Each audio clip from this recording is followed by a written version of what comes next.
Assalomu alaykum hammaga. Bugun CSS'dan 10-chi darsimizni ko'ramiz. Hop, bugungacha bo'lgani kontentlarni faqat ustma-ust vertikalni joylashtirib, stil berayotgandik. Endi kontentlarni yonma-yon qilishni ko'rib chiqamiz. Hop, buning uchun bizga kerak cards degan e, cards degan klassik tag ochib olamiz, div ochib olamiz. Uning ichiga bir nechta kartlar yaratib olamiz. Kart deylik, 6 ta kart yaratib oldik. Va CSS'dan bularga stil beramiz. Cards o'lcham pixel va height deylik 600 piksel.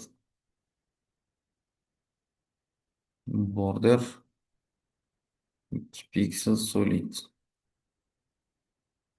O'rtay turishi uchun margin 20 piksel auto. Yaxshi, endi kartni stylab olaman. Vis deylik. Hop, 250 piksel. Height ham 250 piksel. Border 1 piksel solid. Natijani ko'rib olamiz.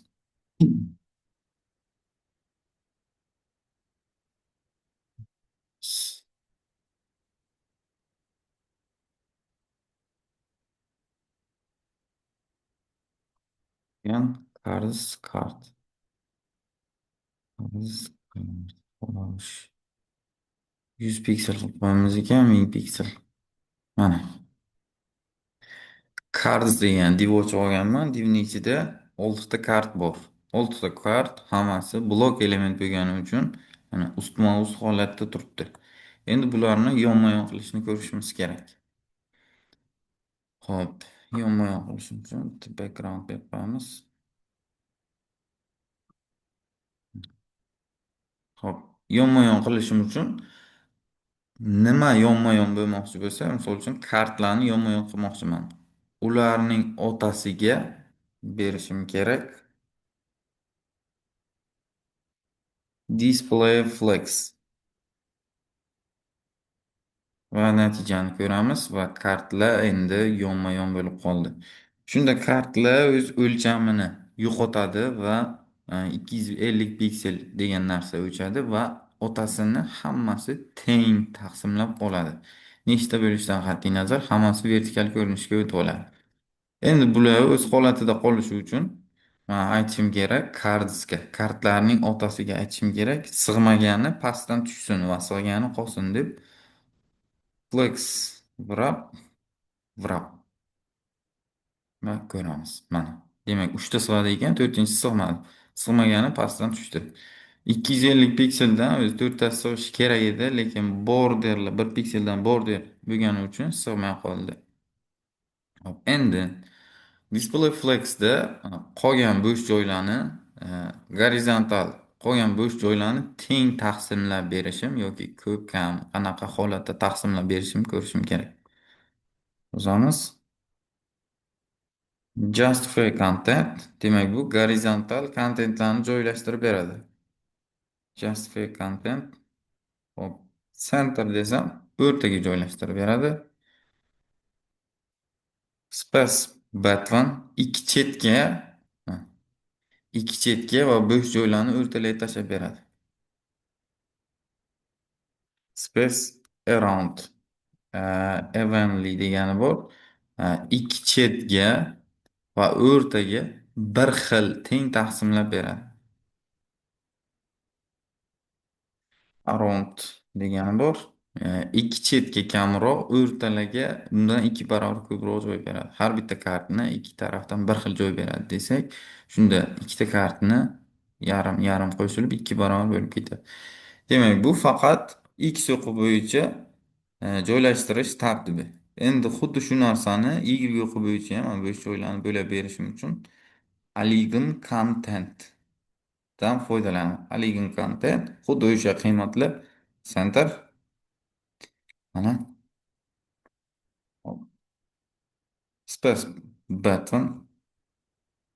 Mana ikkita chetga joylab, bo'sh joylarni o'rtaga keltirib berdi. Space around. Xuddi o'sha X o'qi bo'ylab qilingan ishlar endi Y o'qi bo'ylab qilinadi. Mana, demak, ko'rdik. Xo'p, endi agar hammasi bir xilda joylashgan bo'lsa, mana bu narsalarni yo'q deb tasavvur qilganimizda bu yoqda qolib ketdi. Endi kartlarning orasini ochmoqchi bo'lsam, bulardan tashqari gap, gap degan atribut, gap degan kodimiz bu CSSda gap delik 20 piksel. Mana. Har bitta kartlar orasidagi masofani bildiradi. 29 bo'lib ketdi. 20 piksel demak kartlar orasidagi masofa belgilab beradi. Mana bunaqasiga, bunaqasiga faqat X o'qi bo'yicha ishlaydi bu narsa. Hop, endi undan tashqari Aligon Item Center degani ham bor, bu ham ko'p ishlatiladi. Bu ham X, Y o'qi bo'ylab o'rtaga keltirib berishga yordamlashadi. Faqat orasidagi joy turadi. Hop, ana endi yana qo'shimchalari bor. Deylik, Flex Duration Column degani bor. Column. Xo'p, tepadan pastga qarab joylashtirib beradi. Xo'sh, Flexstar degan qiymatlari bor edi. Column reversi. Column reversi mana teskarisiga pastdan tepaga qarab joylashtirib berdi. Xo'sh, row degan qiymati bor ekan. Row degan qiymati bu yoqqa joylashtirib berdi. Row reverse degan bu teskarisiga endi o'ng tarafga joylashtirib beradi. Hop, bundan tashqari dokumentatsiyamizga o'rganishimiz kerak bo'lgan narsalar ko'p. Men faqat asosiy eng ko'p ishlatiladiganlarni ko'rsatib berdim. Qo'shimcha o'zingiz o'rganib chiqsangiz ham bo'ladi. Flexstar, Aligned Content qiymatlari bor ekan. Mana Flexstar, FlexN, Center, boshqa qiymatlari yuqoridan joylashtirish, pastdan joylashtirish. Hop, bularni o'rganib chiqsa ham bo'ladi. Bunda ham bor ekan. Qo'shimchasiga dokumentatsiyadan o'rganasizlar. Hop, hozir ko'rmoqchi bo'lganimiz ana endi bizda 6 ta kart bor. 6talasini 6 xil rangga bo'yamoqchiman. Endi nima qilamiz? Shunda har bitta kart uchun alohida ikkinchi klass nom berib chiqamiz.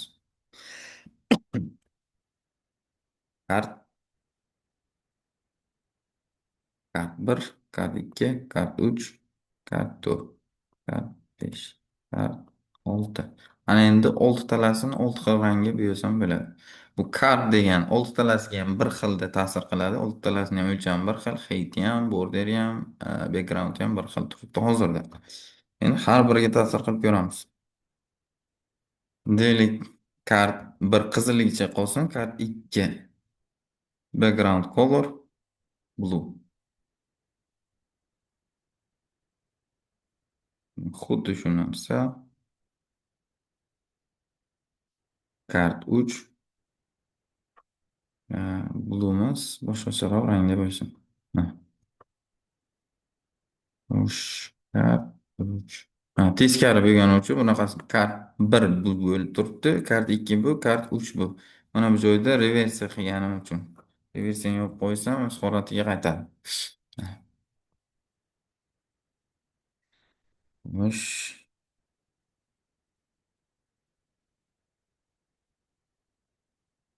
kart 4 rangini o'zgartiramiz. Xo'sh, qo'shib ketmoqda. Mana 4-inchisi yashil. Kart 5.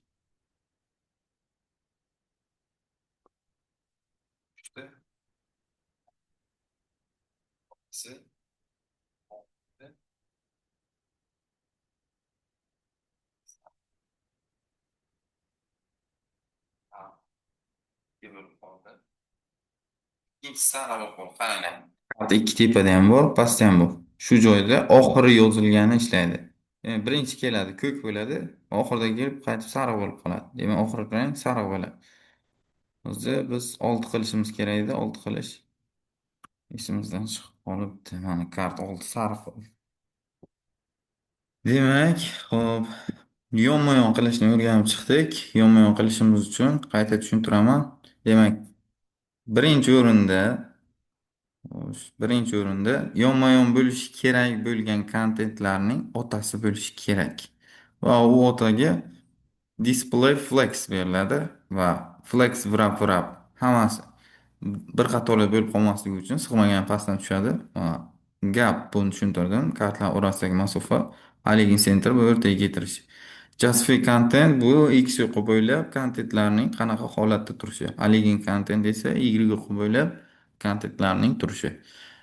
Flex direction bu qo'shimcha, demak, ularni teskari qilish va o'ng tarafdan chiqarish, chap tarafdan chiqarish, shunga o'xshagan qo'shimcha narsalar. Demak, endi vazifamiz shunga oid bo'ladi va pastda joylashgan bo'ladi. Vazifalar bo'limidan vazifani olib bemalol o'zlaringiz bajarishlaringiz mumkin. Demak, hammaga rahmat. Demak, agar karta yaratayotganimizda kartning o'lchamlari bir xil bo'ladigan bo'lsa, ularga bir xil klass nom bersak bo'ladi. Va farq qiladigan jihatlari, misol uchun, oltitalasini ham o'lchami bir xil. Kart deb stil berdik. Farq qiladigan bu qizil, bu ko'k. Uje buning uchun ikkinchi qo'shimcha klass berdik. Kart 1, kart 2. Va ikkalasi uchun unika alohida bo'lgan narsalarni o'sha ikkinchi nomiga berdik. Misol uchun ko'k bo'lishi kerak bo'lgan joyda ikkinchi nomiga berdik. Darsimiz shu joyda tugaydi. Rahmat. Keyingi darsda ko'rishguncha salomat bo'ling.